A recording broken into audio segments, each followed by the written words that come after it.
Hey, what's up, comic book fans? This is Anchor Pete, and I'm here today with my first international guest.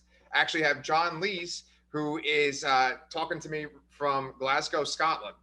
And so, Hi. John, thank you so much for joining us today. I appreciate you taking the time to talk to me. John has written some really excellent books that I have just recently gone through, and I really encourage you guys to go seek them out. Just going through his page, he's written a whole bunch of things, including Sync, which we're going to talk about today, and Mountainhead, which is his most recent series. But then there's other books. A lot of them, John, it seems like you start out with Comix Tribe, right? Like with that imprint. And that was your first book, and then Emily Was Gone, right? Well, my first book was The Standard, also through Comix Tribe, and Emily Was Gone followed shortly afterwards. But and Emily Was Gone was probably my first one that was like, quite successful and kind of got a bit of attention and stuff. Yeah. So with The Standard, right? I noticed that that's a superhero book, and I noticed that a lot of your other stuff doesn't seem to be superhero related, except for maybe like the Ninja Turtles book, right? Yeah. Is that Standard book, is that in the same universe as Oxymoron, or is that like two different things? Two different things. Although I like to kind of like have a running joke with myself that I like to pretend that everything that I write is all in the same universe. So really? I love the idea to think that Sync and Mountainhead are in the same universe. Yeah. It just blows my mind because they seem so different, but yet with both books, there's some like truly scary stuff in both of those books. And I was thinking that like we could kind of discuss each without spoilers, then eventually go into spoilers too. Yeah, we'll just do the kind of spoiler clacks and warning at some point when I get into the nitty-gritty. Yeah, sounds great. So, well, do you want to tell us about And Then Emily Was Gone? Because I actually don't know anything about that one to begin with, too. Sure, I'm happy to tell you a little bit about that. And Then Emily Was Gone was a comic I did with an artist called Ian Laurie, who is like a kind of local legend of the Scottish independent comic scene.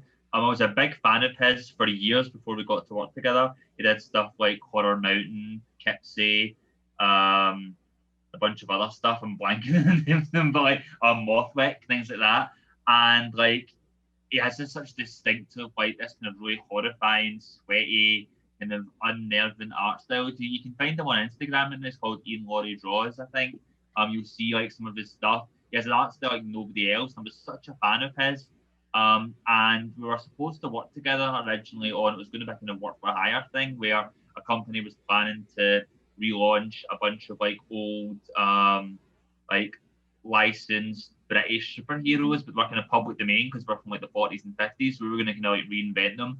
So me and Ian were going to do like the Black Sapper, who was this kind of like old supervillain, and that thing kind of fell apart. Where like I think the project like switched publishers, or like the editor or something. A new editor came on board, and it kind of fell by the wayside. But me and Ian still wanted to work together after that. So we thought, well, why don't we come up with our own thing?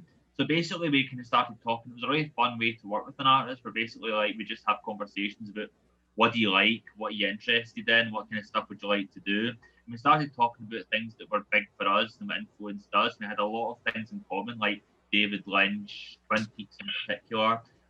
We're both massive fans of the John Carpenter movie In the Mouth of Madness, like horror, Hammer horror, and stuff like this. So we started talking about, let's just throw this in a melting pot and like do like something that's like totally ours. So we came up with An Emily Was Gone, which is a story about this detective called Greg Hellinger, who is plagued with visions of monsters and demons and like horrific monstrosities that shouldn't walk the earth, that just kind of that nobody else can see. He sees them all the time when he's in bed, like he's lying up at the ceiling, he sees these things crawling down him and things.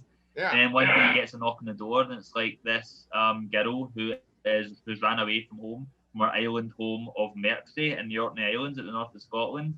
And she came looking for Greg Hellinger because in the past, before he had his nervous breakdown, he was a celebrated detective who could find anybody who had gone missing.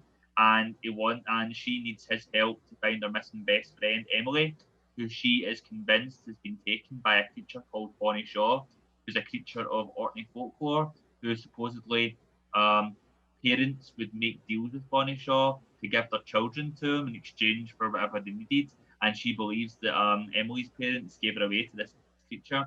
So we're unsure if like Bonnie Shaw exists or if like anything Greg sees is real, but the two of them go back up to Orkney, go up to the Mersey to try and get to the bottom of the mystery, and strange and terrifying things happen from there. Basically, the book was just me thinking, right, I'm working with like an artist I'm a huge fan of. I'm just going to write stuff that I'd want to see Ian Laurie draw. So lots of horrific sweaty faces and like eyeballs that shouldn't be there, and it was a whole lot of fun to do. And that was the first book that I did that really got attention from people, I think, and started noticing, saying this is an interesting book. We had some nice kind of like testimonials from like, you know, people in the comics world, so that was really nice, and that was kind of the first step for we built things up to there. Yeah. Wow. Okay, well, shit, I got to check that one out now, man, because, like, I mean, first of all, you said a whole bunch of things. Like, you said David Lynch right off the bat, right? And, like, I don't know if you can see my shirt, but... Oh, nice shirt, yeah. Right? Very on brand. Yeah. And so, like, with the whole shelter-in-place situation, you know, I've gone on these, like, deep dives, and, like, I've just been on this David Lynch dive recently, and I just, like, absolutely love him. And, I like... Man, all the stuff that you were just saying though, like, and the fact that you're saying that like this could be connected to Mountainhead in the same universe too, that just kind of blows my mind. I mean, not officially. I think that's maybe just like my internal like fan canon. Right. Yeah. Right.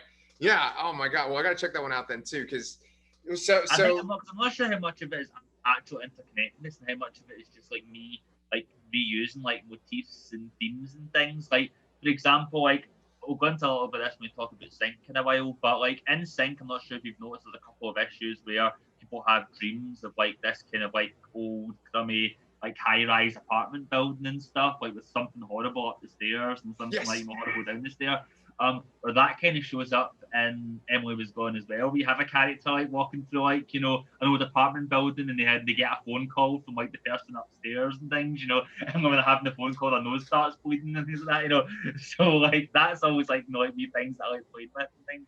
Yeah. Coming back to and revisiting. And all my stories seem to have like, a lot of my stories seem to eventually boil down to like horrific things that are lurking in deep holes in the ground somewhere. So that always seems to come up.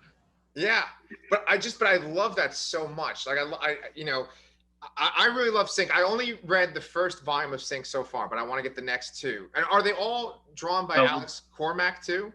Yeah, Alex Cormack is the artist for all of them. I'll tell you a little bit more about the process of working with him once we get to that. But yeah, I'm a big fan of Alex as an artist and as a human being. Yeah, he did such beautiful work in Sync, man. And like, we could go from Emily, you know, then Emily Was Gone. We could go right into Sync if you like. And sure. Yeah. Like, basically, what I loved about Sync so much is that it's like these standalone stories, but as you are saying, that they're interconnected. And it kind of reminds me of like the movie Go a little bit. And then it reminds me of like, there's this old movie from like the 90s called Judgment Night, where these guys are in this one town that's like real, you know. I'm not heard of that one on. Wait, what's that?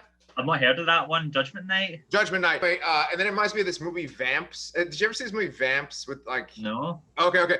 I'm adding them to the mental checklist of movies to check out. Yeah. Well, Vamps is like this movie where these guys go to this seedy part of town to go to this strip club, but then it turns out that there's like these vampires that run the strip club, and you see this whole dark part of town where it's not just this club, it's like there's vampires living all over the place, and it just, that kind of reminded me of Sync too. And I love that feeling of like, oh, we're going into this bad town, but not only that, but like there's like really weird shit happening here. Yeah. And well, so, this is the thing about Sync, is like, yes, it's set in Glasgow, Scotland, but for me, I think that's a universal thing that plays whether you really go to America or whatever else. The idea of you've missed the last bus and you're in the bad part of town and you have to walk home. That's a kind of universal experience that everyone's kind of had some version of at some point. Absolutely. So have you been to America at all? Yeah, this is the first year in about a decade that I've not been able to visit America, thanks to lockdown and stuff. But every year since 2011, I've been to New York Comic Con, and in the past few years, I've been fortunate enough to be a guest at a few other shows. So I get invited out to Heroes Con back in 2016. I'm supposed to be doing Heroes Con again this year, but again, it got cancelled. I've done like Seattle a couple of times, done C2E2. So yeah, no, I've been a few places, and I'm always looking to go more. Yeah. Shit, man, if you're ever in Texas, I want to come meet you in person, you know? Yeah, no, I've got a lot of friends in Texas and stuff, so I've definitely looked at the idea of visiting a convention. The only thing I'm worried about is that, like, being that like I'm a pasty Scottish complexion, Texas is so hot it might kill me. So yes, yeah, I get burned very easily because I got that Scottish complexion from my grandfather too. Yeah. So, do you want to just tell my viewers what like Sync is basically about? Yeah. Well, Sync is a collection of standalone tales, each connected by the shared location of Sink Hill, which is this nightmarish, forgotten district of Glasgow, Scotland. In Sink Hill, you'll find deviant gangs of knife-wielding kids. You'll find fox mask wearing vigilantes. You'll find occult gangsters. You'll find these terrifying van riding clowns. They're based on an actual urban legend from Glasgow that I heard when I was a kid, and the regular people that have to live amongst them. And so basically, like, it's a kind of like horror, crime, hard-boiled genre mash. So various characters will show up where sometimes the main character of one story will be a supporting character in another story. So it's kind of like an anthology format, but gradually, like, I'm telling like a larger story that's like being told through the format of one shot. So it's all going to come together through more than just the shared location, and like a lot of like the hints of the larger story have already been kind of seeded in. And the fun thing is, because it's an anthology format, I get to play with different formats and introduce new characters, new different types of story. I've got like horror stories, I've got kind of noir stories, I've got action stories. My favourite issue of Sync so far is issue 10 in volume 2, which is a romantic comedy. Like, so you can put like, all kinds of different things in, like, and it all still feels like consistent. It's all part of that world. Yeah. I absolutely love, I love Mr. Dig. I love, the Fox Vigilante you mentioned. The clowns scare the shit out of me. I love the dickheads. Like, for anyone that doesn't know what we're talking about, there's a gang that walks around with condoms on their heads called the dickheads. And just all the characters that get affected throughout the story. Like, I really like the story with the kids, like the home team where they have to go look for their friend who might have been abducted by those clowns. Yeah. And like, for me, like, that kind of is somewhat based on like reality. Like, I didn't murder any gangsters in a warehouse anywhere when I was a kid, but but I remember when I was a kid, like, the whole story about the blue van clowns was something that actually went down. Like, there was such a panic about like, there was lots of stories that everybody knew someone who's like, neighbors, friends, cousins, whatever, like, had been taken by the clowns. It was like kind of hushed, like, So they actually had to send the police into our school to say, like, there's no such thing as blue van clowns, don't worry. And of course, like, we're all going, that's what they want us to think. They're just telling us that. Right. So at one point, me and my older cousin and his friends, one day over the summer holidays, we spent a whole day. We just like we got some makeshift weapons, like sticks and stuff, and we just spent the day walking around hunting for these blue van clowns. We never found any. I don't know what would have happened if we had found a van full of terrifying clowns sitting there. But so that was kind of like the kind of inspiration originally for that idea. I have 2 kids, and my 10-year-old daughter, I was telling her about Sync because I just loved it so much. I had to tell her about it. And like, she was like, well, what happens with the clowns? What happens when you get abducted? And I was like, well, you get turned into a clown, And she was like, well, why do they want to make more clowns? And I kind of was wondering that too. Like, did you ever explain like their motivation?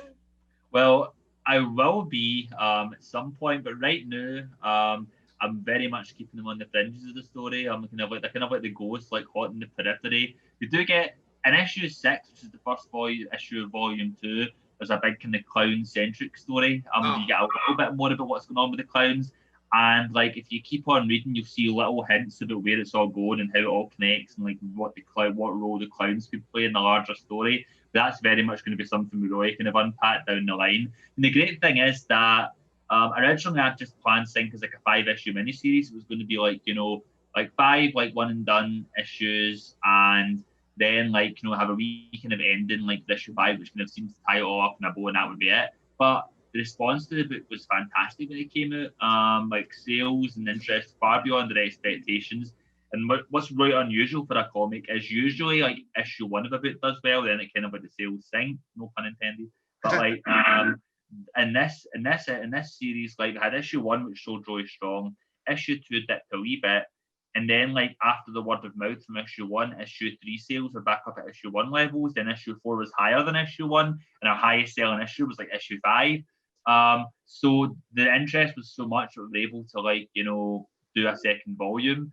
And like, so like for me, I've only ever written like miniseries and stuff, so it's so cool being able to, like, with volume 2 especially, able to let loose a little bit and think, okay, I'm not having to write this with an ending. I can think about how long can we take this, you know. And I do have an eventual ending in mind, but it's flexible right now. But I'm going to keep on doing it as long as there's interest in it, and there definitely is more interest. I'm disappointed that this year there hasn't been more synced because of like circumstances outside of our control with like COVID and all that, like pushing the timeline back and stuff. But 2021, like I've already written volume 3 or a good chunk of volume 3 of sync, and another like sync related project, which I think I can talk about now because it's been announced through the Whale and Blade Kickstarter that Comix Tribe have gone on. But we have a book that's coming out before volume 3 called Dig, which is going to be an original graphic novel, kind of done album style, like 60 odd pages. It's going to be a story about Mr. Dig's backstory, who he is, and how he came to be, interspersed with a new drama that he's kind of going on in the town. And it was a lot of fun to write that and really get into his mindset. So that's coming out first, hopefully early 2021. And then following that, like latter half of 2021, we've got Sync Volume 3 coming out. Yeah. Damn, man. Okay, well, I want to get that too because I love Mr. Dig, man. And I just love his design. Like Alex's art is just, it's so freaking good. Like when things are like, when people are getting mutilated in your book, it's just so disturbing. Like I kind of had a little bit of a hard time eating like today. Because you would never think it, because Alex is like a lovely man, like, you know. He was so nice when I talked to him and Rich Dewick too. Like, you know, just really nice guys. We talked about Sea of Sorrows and their upcoming, you know, stuff too. Yeah. But like with Alex Corman, like obviously, like we go back a good long while. Like originally, the first time I worked with Alex was for a Comix Tribe project. It was an anthology story in the Scam anthology, and at the time I was already familiar with his artwork. And like I was talking to Tyler James, the publisher of Comix Tribe, and I was like, look, you're pairing me with somebody for this Scam anthology. I was thinking maybe you could find like an Alex Cormack type for me to work with. And he's like, well, that's good to know because I've already paired you with like the actual Alex Cormack, you know. So, and then from there we did Oxymoron, The Lovelace Nightmare, which is a kind of tie-in to like the Red Pen and stuff. And that was a lot of fun working on that. But as much fun as it was and how much fun we had, Oxymoron's like Tyler's baby. Like that's like, you know, his thing. Like, you know, we were like, he kindly let us play in his sandbox for a little while, and we thought, let's make our own sandbox. So which is why like we came up with Sync, which is something that could be ours. Yeah. Oh man. Yeah, it's so awesome to get to work with him too. And then like his artwork is great, but then also the artist for what do you call it? Mountainhead is awesome too. Ryan Lee. Ryan Lee is a genius. Like he's another one of those guys who I was a fan of for years, and like I've salivated at the prospect of working with him long before I actually got to do it. Yeah. Well, let me ask you about, you know, Alex and Ryan too, and then your own script writing process too. Like, I feel like in both books, there's just disturbing imagery, but it's always like in a silent panel where like no one's saying anything. There's not even a sound effect, and sometimes it's just a person's facial expression, especially in Mountainhead. And is that all your notes in the script, or are you giving them leeway to kind of add some of this creepy effect, or is that like intentional? Because like there's such an atmosphere in both books, and often it's like these silent panels where you're just looking at something. Yeah. Well, I remember like back when I first started out in comics, like I heard the kind of like line which has stuck with me, which is the only thing better than getting back a page of art and it's exactly how you imagined it to be is when you get back a page of art and it's totally different from what you imagined it to be, like, you know, it's even better. Right. And like, so it can vary, like, you know, like Alex is an artist, like, you know, who like usually like, you know, like when I write something, because we've worked together so often now, we're kind of very much like simpatical, where like I'll know the kind of stuff that he'll knock out the park. I know the kind of like shots to set up for him and things. So like we're kind of like usually like what I write is quite close to like, you know, what comes off in the page in terms of like, because like recently if you were to look at like with the little like Dig preview that get posted up like in the Whale and Blade Kickstarter, like they posted like the pages of script interspersed with the art, and you could really see like, you know, how it follows quite closely in that sense. Ryan, he is really experimental. It's been really kind of interesting working with him, because I like, maybe I have like a 4-panel page in the script, and then I get it back and it's like 9 panels, you know, like, and he adds in all these extra little like close-ups and things, and he's like, and for me, like, it's fascinating to watch, where it really is a case of like Ryan's like an auteur director or something, where like, you know, he'll take my script and interpret it and think like, you know, how does this page make me feel? What can I do to kind of like enhance that feeling and kind of like accentuate it and like create the effect that John's going for, but in a totally different way, using like the skills at my disposal. Yeah. And like, he's done some really inventive stuff. And like, as much as I'd like to take credit for some of the amazing things he's done, so much of that is Ryan. Like, for example, I think there's like in issue 1, there's a page where a sequence where Abraham is looking out his window, and then you have like this kind of like weird kind of like overlay where like the snowdrops in the window turned into like teeth, like a beast's teeth that are closing down the window. And like, that's all Ryan. I'd love to say that was my idea, but no, that was like Ryan and stuff. And it's the book's full of like weird innovations and cool stuff that he does that kind of puts it at a whole other level. Oh man. And he just like a tableau, it's fascinating. So whose idea was it then? There's this one page that always sticks out in my mind, which is Ryan Albert, right? That's the little boy that his dad gets missing in the woods, right? So when his father comes back, he goes to see him, and the father is all happy and smiley. And there's one panel within the panel where it's like his teeth smiling.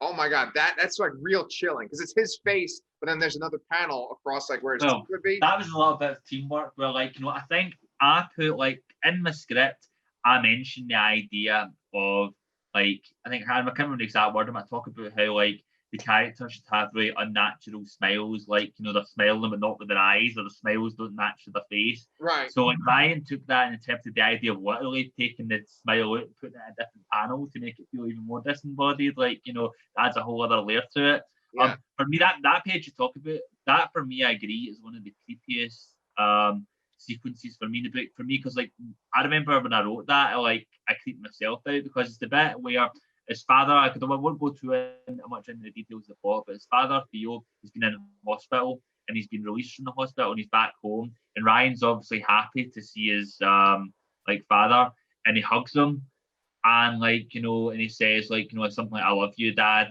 And like Theo says, like, you know, "Oh, I know you do," like, you know, something like this. And while he's hugging him, he's not actually hugging him. He's like holding like his hand to his neck to listen to the pulse, like, you know, like he's fascinated by the blood pumping through his system. So that was a lot of fun tonight, like, you know, and like getting to see Ryan interpret that. Oh, I love that. It was so chilling. Yeah, because I don't think I've ever seen that done. I mean, obviously I've seen in comics where they've like cut to the inside of a person's body, but it's never been in that context where it's like a father hugging his son, and then I love that. Yeah, so we could just kind of go into spoilers about Mountainhead then at this point too. So like before, spoiler alert, anybody who's not read Mountainhead doesn't want to be spoiled. The collection is coming out in January 12th or 13th, depending, whatever, roughly that week. So you can go pick it up in the shop and maybe then come back and watch it. Yeah. Well, I was going to ask you, like, issue 5 isn't out, right? And is that because of COVID? Issue 5 is coming out on November 25th, the final issue of the series. So if you've been reading the book this far, we've had a couple of, again, COVID-related delays, which has thrown the timeline back. But the book's all finished. It's been done for a few months now. And the last issue is coming out on November 25th. And then the collection's coming out in January 12th, I believe. Okay. Yeah. Okay. Awesome. Good. I'm definitely picking that up then too. Like, so before I was kind of comparing Sync to a couple of movies that I know.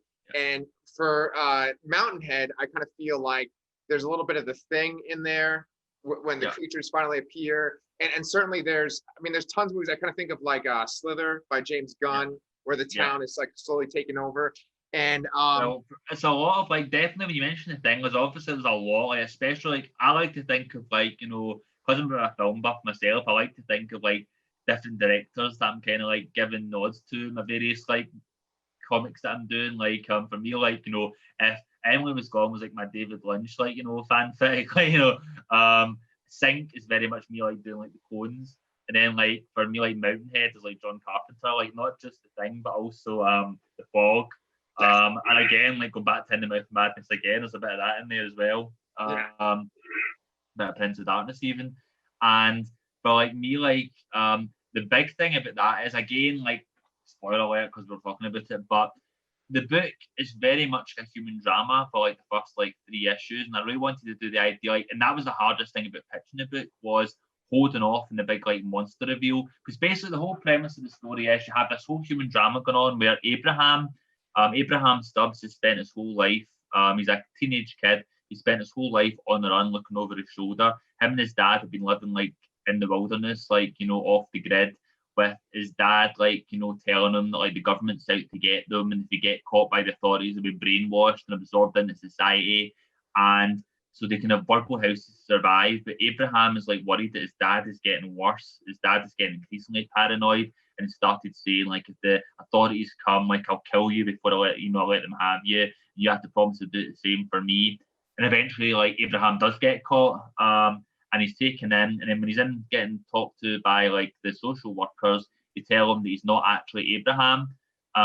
He has been he's actually a kid from Canada that was abducted when he was like 3, and he's been missing for 10 years. So he's sent back home to a hometown he can't remember, to a family he doesn't know, and is told, like, you know, these are your family. And he has this feeling that things aren't right. That something's, you know, there's something doesn't feel right about this. Is his dad maybe right after all? And eventually it turns out like there's something not right in the town, which is a totally unrelated thing, totally different to like the thing that he's been paranoid about. I'm actually like quite disconnected from the whole drama with his dad. Like, there's this kind of like ancient, horrific, you know, demonic entity that's been awoken up in the mountains and is gradually like possessing the residents of the town. And for me, like, the idea that actually that it's not something you can pitch up front. You're talking about the book with so much of it hinges in the big like end of 3rd issue reveal when some of the monsters start appearing. But for me, like, I talked about this to Ryan as being like Invasion of the Body Snatchers, but you don't know you're in Invasion of the Body Snatchers, you know, until it's too late. Yeah. Well, I was going to ask you, like, if you talk about this demonic entity, is there a specific inspiration for the creatures that appear? To be honest, like, not specific, not like, for me, like, while Emily was Gone was very much grounded in Orkney folklore, and like, you know, it was actually drawn from real like local legend and stuff. With this, it was pretty much just like, you know, let loose. Like, Ryan's another guy who can design like incredible monsters and stuff. So I was like, just go wild and design some stuff, go crazy. And like, and again, it was just a kind of hodgepodge influences, a little bit of kind of Lovecraftian monstrosity, a little bit of the Deadites from Evil Dead, that idea of like, you know, not just being monsters, but like having a personality and this kind of like malevolent sense of humor and stuff. Yeah. A little bit of that. And like you said, a lot about the Thing as well. And a little bit of, one of the big inspirations for the series is a TV show called Fortitude, which I don't think it really travelled over to America very well, but that's an idea where it's this small town. I think it's like the smallest settlement near the North Pole, in this little town called Fortitude, where places say there's no crime. It's the happiest place on earth. But at the start of the series, like, you know, the local sheriff investigates this guy who's been mauled by a polar bear to death. And it turns out, like, you know, that the more he looks into it, the more he's convinced that it wasn't the polar bear that killed him. Like, the guy was murdered and like his body was left out there. It's this whole murder mystery thing. But then as it goes on, halfway through, suddenly, like, you know, it turns on its head. It's like a pandemic story all of a sudden because there's been something kind of brewing in the background. And I love that idea of like genre flicks and like, you know, and keeping people like on edge. So that was definitely a big influence as well. Oh man, okay. I never even heard of that one. And so you're saying it hasn't really reached the US, like it's not on like Netflix? Well, it's actually it's had its whole run. I think like it aired on like some obscure channels, like was a British primetime TV show, but in America, like apparently aired in some obscure little like, you know, small cable network. Because I remember I told Ryan about it. He said he found it. It's like, oh, I found the Fortitude on this free channel. But so it did air in America. I just didn't get much of an audience over there. But it was a really good show. Oh, okay. Yeah. Well, there's one part, if we're talking about spoilers, there's one part where I felt like it shifts dramatically. And it is when the dad finally like splits open, and it is kind of like the Thing in that regard. And when he shoots his son in the eyes, oh God. I'm still bothered by that right now, you know? And I was just wondering, like when you're writing in general, like, are you trying to be disturbing, or is it like, are you like emulating the stuff that you love so much? Like you said, you love in the Mouth of Madness. Like, is it like you're just kind of inspired by the greats? Like it seems like you kind of go the extra mile with like gore and disturbing stuff. Yeah. You know? Well, for me, it can vary. Like, for example, in that specific scene you're talking about, that scene in issue 3 was the pitch pages for IDW. Originally, I pitched a Mountainhead to IDW, and the original pitch pages included there's a quiet scene from issue 1. It was a scene like, with Abraham and Noah talking in the hotel room, and kind of like that was the original pitch pages. And IDW got back to us and said, yeah, we really like the idea. It's a cool concept, but the pitch pages are a little too low key. Can you show us some of the monster stuff to give us an idea what's coming? So, like, which is really because, like, one big major thanks to IDW for giving us that shot. It would have been so easy just to say, we don't like the pitch pages, so no thank you, and pass on the project. But the fact that, like, Bobby Curnow and the editorial team believed enough in it to say, well, give us some more pitch pages and let us see. So at this point, when I got the email from them about this, I was in Seattle at the time, I think it was, for Emerald City. And so I messaged Ryan and said, I'm going to write out this scene from issue 3, even though we've not got that far in the story. I'm going to write out this scene from issue 3 and for you to draw up. He's like, sure. So that scene was written sitting in, I think it was my connection in Amsterdam airport. And I was sitting like on my phone, like writing out like this like horrific scene.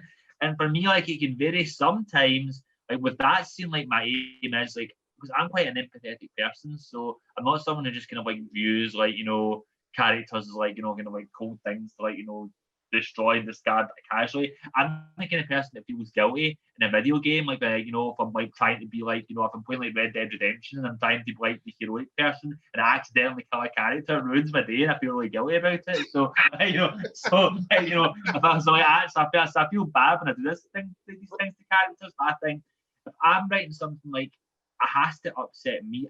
If I'm supposed to be writing horror and I'm writing something that isn't upsetting, like or doesn't even like affect me, then that's kind of cheap on my part, because like how am I supposed to expect other people to be disturbed by something if it doesn't like upset me? So I was thinking like what kind of thing would upset me, like someone who's like a child whose own whose mother's been covering his own father who he loves, like is turned on him and is going to kill him in the most horrific like way. That for me is like something like that would be upsetting to me and is disturbing to me. So like I thought that's something that really touches the nerve. And same thing with like Hotel, like we not talked about, but Mother Book Hotel, like that. There's a lot of stuff in that I was thinking I'm wanting to write stuff like I was so guilty about writing it, or like the ultimate is if you can write something, you creep yourself out, but you're sitting and you write something and you go, that was a good bit of script, and you turn off your computer and you go to bed, you're lying and you're thinking about it, and you're, oh god, like, that for me, like it's like the ultimate bit to keep yourself out. Yeah. But then again, I say that, but there are some times where there's been scenes where people have said, oh, that was really horrific, that was really disturbing. And I'm like, I was laughing my ass off when I wrote that. Like I was cackling down, like so sometimes it can vary. I think that's also because I've said this a few times, but I think like horror and comedy are very closely linked genres. And I think like that's why if you think some of the best comedy or some of the funniest comedy is like just 1 degree off from being scary or being like quite frightening, I think sometimes. And by the flip side, like some of the most like horrific comedy, some of the most horrific horror, some of the most terrifying horror is just 1 degree off of being hilarious. Yeah. Like one example I always give is the end of Texas Chainsaw Massacre, when like she's tied to like the chair and it's like and grandpa's like got like the hammer and he's trying to hit her and he keeps on dropping it. Yeah. Like I laugh at that. And like, and people are like, what's wrong with you? That's terrific. Like, but for me I think like, they're quite closely linked emotions because of that height and like there's that kind of release of like experience in it. It's the build up and the payoff, so I definitely think like there's a bit of a connection there. Oh man, that's so, you just hit it right on the head. I completely agree with that. Like, and I'm glad that you made that point about empathy too, and caring about the characters, because I think that in both of your books I've read, I genuinely did care about the characters. Even in Sync, where it's like you only get one issue to basically connect with them, I still cared about each of the main characters, each of the stories too, So I think you did a fantastic job. Like you mentioned Hotel. And HOTELL, what was interesting about that is like it's made by like a new company, right? AWA, right? AW Studios, yeah. Yeah. Or AWA Upshot is like the imprint of AW Studios, which produces our stuff. Yeah. So like for HOTELL, is that a graphic novel or is that a limited series? Like, what is that? It was a 4-issue miniseries which has just been released as a graphic novel, and hopefully we'll have more of that coming out in the year to come as well. It's all dependent on like what the response is to the first volume. But yeah, like the response has been good so far. That's been a lot of fun for me. That's playing in similar terrain to Sync in terms of it's an anthology, horror, and it all kind of connects. But in a way, the connection is even more intimate in that because HOTELL is set in Piero Courts, which is this old roadside motel off Route 66, like one of these old-fashioned like drive-in, like motels. Right.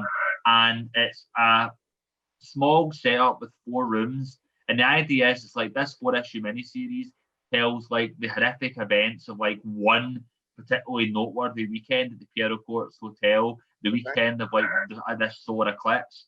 But each issue is the perspective of like a different room over the course of the same weekend. So like so when I was trying to plan it all out, I had like a big like map, like this is what happens over the story, this is the different perspectives we're seeing.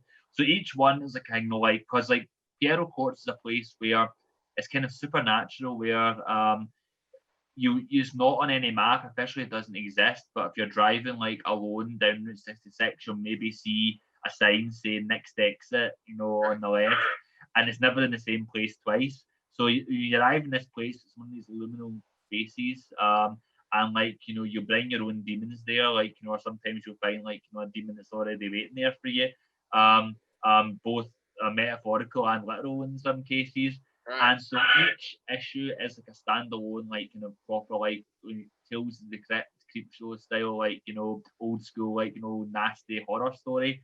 Right. But at the same time, you have this larger story, it's kind of like Rashomon or something, where like it's like telling the same mystery from different perspectives. Like like for example, like in one issue, you'll hear like something scratching in the walls at some point, and you go, "What's that all about?" Then like in issue 3, you'll find out what was in the wall, like stuff like that. Like so, it was a lot of fun to kind of do something like that too. Yeah, I've been intrigued by that book because I saw that before I kind of started getting into your work, and it's mentioned in the free comic book day issue of AWA Studios, right? Yeah. Because I remember like the main book of that is a book by J. Michael Straczynski, right? Yeah. And then it has the cover of HOTELL in the back pages, and that cover itself, right? That's like a photo, right? Or it's like it's actual people, right, in a building. It's not like a painted image, right? Yeah. I'm just so intrigued by that because I don't really think I've seen that on a comic where it's like a photo for the cover. And I love that cover.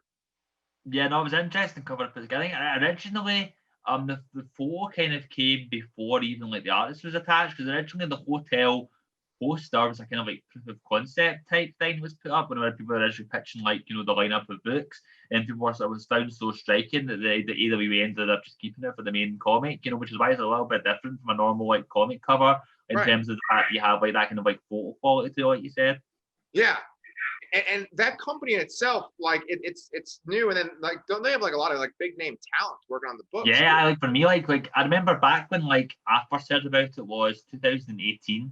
I got like Axel Alonso followed me on Twitter, and at first I thought it was like a parody Axel Alonso account just followed me on Twitter, and like then like it was the actual Axel Alonso, and like he messaged me and was like, man, I picked up Sync, my local comic shop, like and I was a big fan of it. I thought it was great. I'd love to talk to you at some point about doing a project.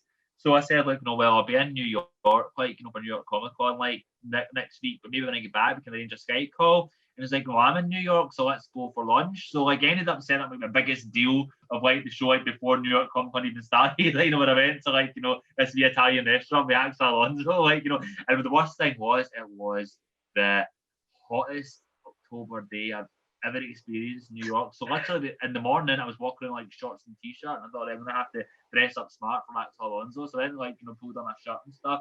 The time it took me to get to the stairs and walk out my hotel room, the sweat was on. So I'm like, but like so like I talked to like Axel, and he was a really friendly guy, and like he was really big on Sync, and he just talked about like how he was going to be launching a new publisher soon, and they were looking for talent, and like, you know, as well as like established talent, they wanted to kind of like introduce some new talent and setting it up. And he said, like, what ideas have you got? So I sent him like all the pictures I had in the works at that point, and he was like, I don't like any of those. I said, like, no, I don't like them, just none of them fit, but can you come up with something specifically for us? This was my first time I'd like pitched something on spec to a publisher specifically for that publisher.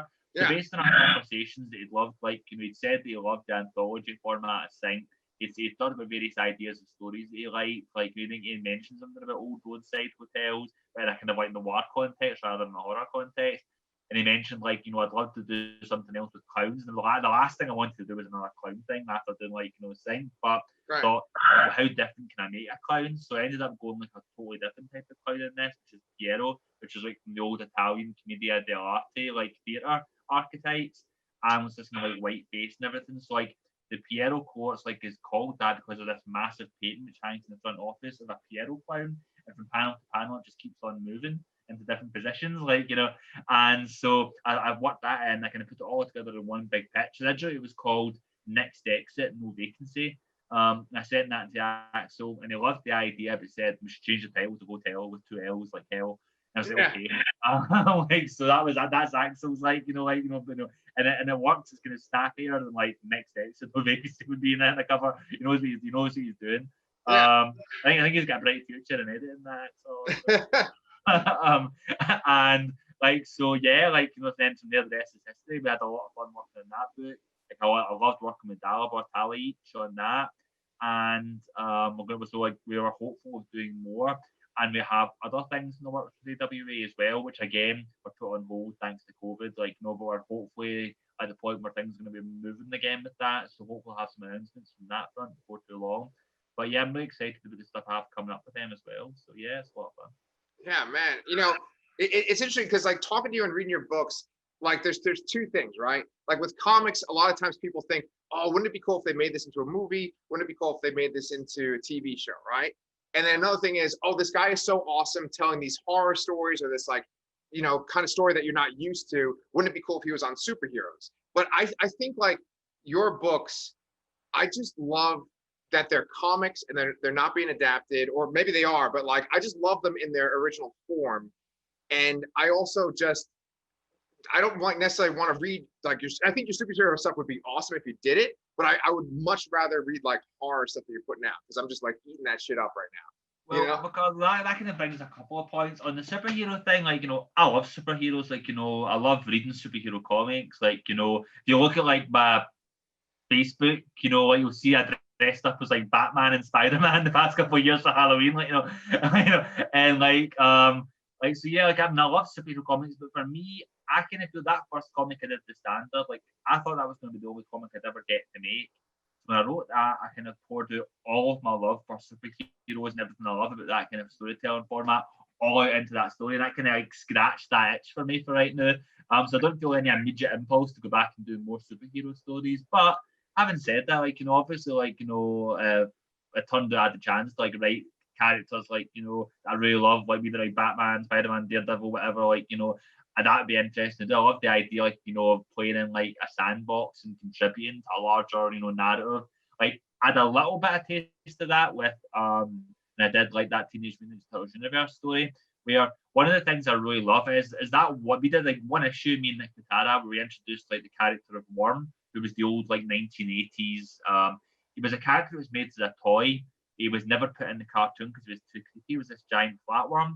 So me and Nick Patara reinvented him as like he was like a whole like batch of like flatworms that came together into like one entity. It was kind of creepy. Like people said it's like the scariest Teenage Mutant Ninja Turtles comic ever, you know, and like which I'm quite proud about. But one of the cool things about that is that was a one and done where we did that, like, you know, and it was fun, and they said, you know, the door's open, you want to come back. But that's the only thing I've done with them so far. But that was like 3 years ago, and still I'll follow like some of the events of like the comics Teenage Mutant Ninja Turtles, the comic, the IDW comic, and people still keep on saying, oh, is this a setup for Worm coming back? Is this going to be like, you know, is this character? So the fact that we've taken someone and put someone into like the canon that other folk might want to pick up and things, that's a really cool idea for me. So yeah, I mean, I wouldn't be opposed to that.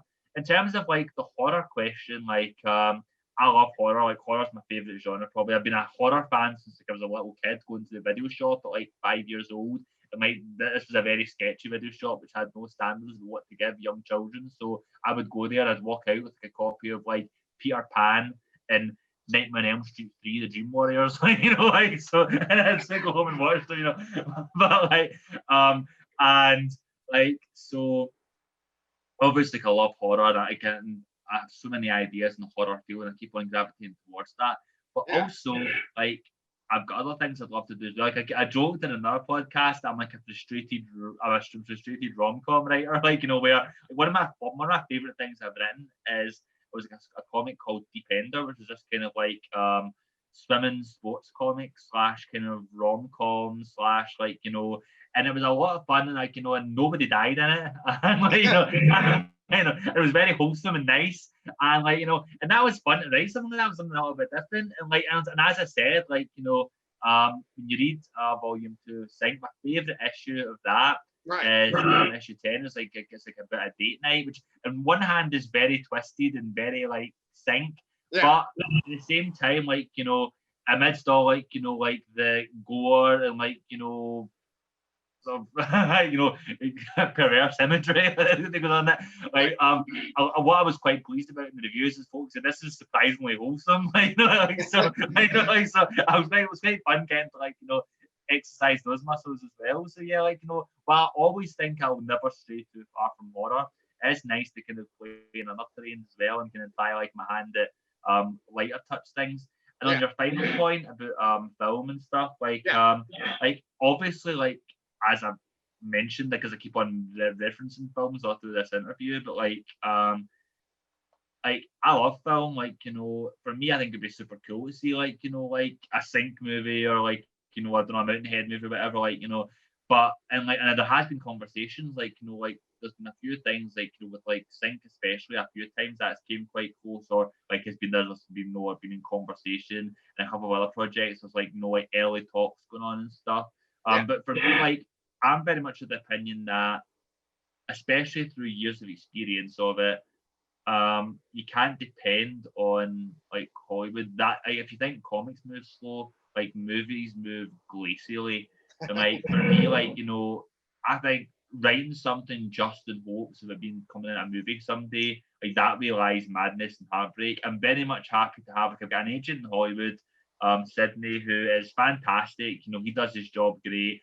I'm happy for him to just go off and do that, and I don't think about it too much. And if something comes up, like, great, but I'm interested in like making stories that are great comics. So if they're only ever comics, that's not a concession or a letdown. Like, I just want them to be like great comics.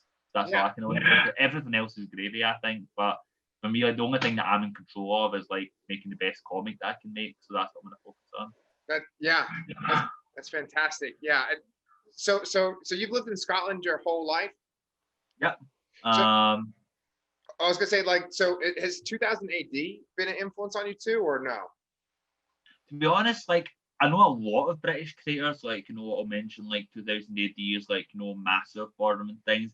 And I did read a little bit of 2000 AD, like, but I was never like, big into like Judge Dredd and all that. Like, for me, like, I was very much the kid who was like, reading like going to the comic shop and reading like the American comics and like, or like the Marvel and DC stuff when I was a kid. So that was very much my kind of like entry point into comics more than like 2000 AD was. So while yes, I have read some of this stuff and appreciate it, it's not quite the influence on me as it is in other of my contemporaries. Yeah, it's interesting because like I feel like, just from what I know, and maybe I have a limited understanding of it, but it seems like almost all the creators that are from Scotland or England or whatever, that's where they kind of start out, right? Like, that's where they cut their teeth.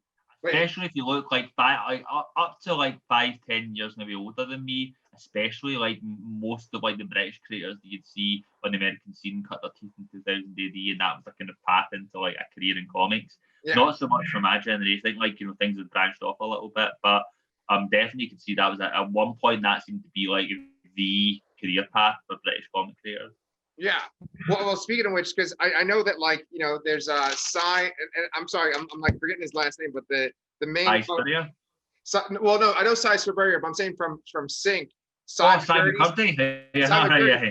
So I was going to ask you this. I forgot to ask you this when we were talking about Sync, but is Simon McCurdy's, is he based on Grant Morrison? Yeah. Like, at least, okay. You know, I think I can even like, you know, hide it. For me, like that issue 5 of Sync, White Dog, the basic idea that when I was first planning out was like, you know, like the main character Emma is like based kind of on my pal Ashley, who is like Ashley Story, who's like a kind of like stand-up comic, you know, an old school friend of mine. And like, you know, so basically the idea of that was, wouldn't it be fun if Grant Morrison and my mate Ashley like teamed up to like fight animal cruelty in Glasgow? So like, it ended up, you know, like creating like Grant Morrison would please, I created a fiction suit for Grant and put it in like, you know, the world of like Sync. So that ended up being like, you know, something that was a lot of fun to do, because obviously, like, you know, Grant Morrison's like probably my comics hero, and I think they are a really like massive influence, both in terms of the creator-owned work like V3 and Invisibles, but also like their run on Batman is like, you know, my top tip of the top, like, you know, that's the run on Batman. Oh yeah. And the fact that they're Scottish as well. I remember I did the Glasgow Comic Con, which I went to mostly as a fan back in like 2011, and Grant Morrison and Frank Quitely were both there, and Jamie Grant was there as well, and getting like my big like absolute all-star Superman signed, and this is like the ultimate Superman comic, and the whole creative team is Scottish, like that for me was really inspirational. So Grant Morrison's like a big figure for me, but at the same time, my style of comics, like as much as I'm a fan of reading them, he's the one, and they're some of my favorite books, and like, you know, Grant Morrison's an icon of mine. I know I don't write in that style. That's not like, so if I was doing a tribute to Grant Morrison, it wouldn't be in terms of like writing a Morrison style comic.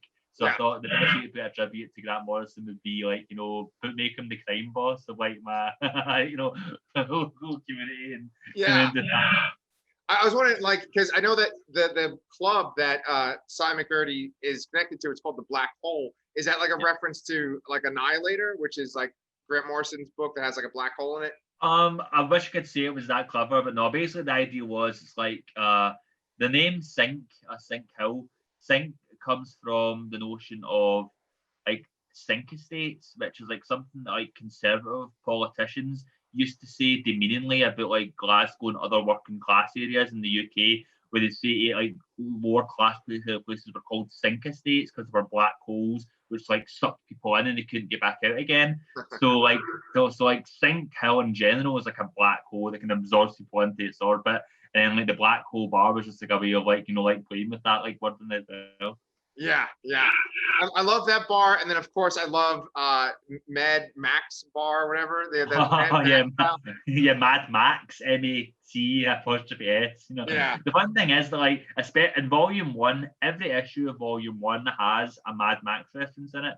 I don't want to give them all away, but there's Easter eggs in every issue that relate to Mad Max. So see if you can find them all.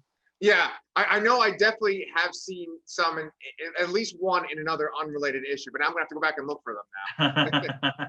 That's awesome. Well, John, I really love that you've taken the time to talk to me today, and I'm hoping that the people that watch my show, listen to the podcast, they're gonna go out and look at your, buy your books, man, because like I'm a huge comic book fan, and I've just really thoroughly enjoyed reading your work recently. So. Oh, thank you very much. Hopefully the people listening to your show will be able to understand what I'm saying. You might have to put like subtitles along the bottom, but right. If you're interested in any of this, you can check out my Twitters like at John Lees 927. I've got an online shop which has just opened up, johnleescomics.bigcartel.com. I've got a Patreon page, patreon.com/John Lees, and you can go to subscribe to my weekly newsletter at deepender.johnleescomics.com. That's deep-ender.johnleescomics.com. Go there and you can subscribe and you'll get some free comics in your inbox as well. That's done all my plugs. Awesome. So, like, I'd love to maybe have you come on another time, like down the road, like when some more books come out. Well, as I say, once we get into 2021, hopefully once things start rolling again, because I've got a lot of stuff I can't talk about right now. Hopefully, come 2021, I'll have more stuff that's been announced or maybe even released. So I'd be happy to come on and talk about it then. That'd be fantastic. And I have another show besides this one, another channel. It's called The Lastercast. And like it's me and two other guys talking about horror movies. And a lot of stuff you've referenced today, we would talk about in that show. And I think it'd be cool to like have you come on that show one time and like. I'm always happy to talk about horror stuff. So if we send an invitation, by all means. Heck yeah. Okay. Well, Well, thank you so much, and we'll be talking to you soon. Well, thank you very much.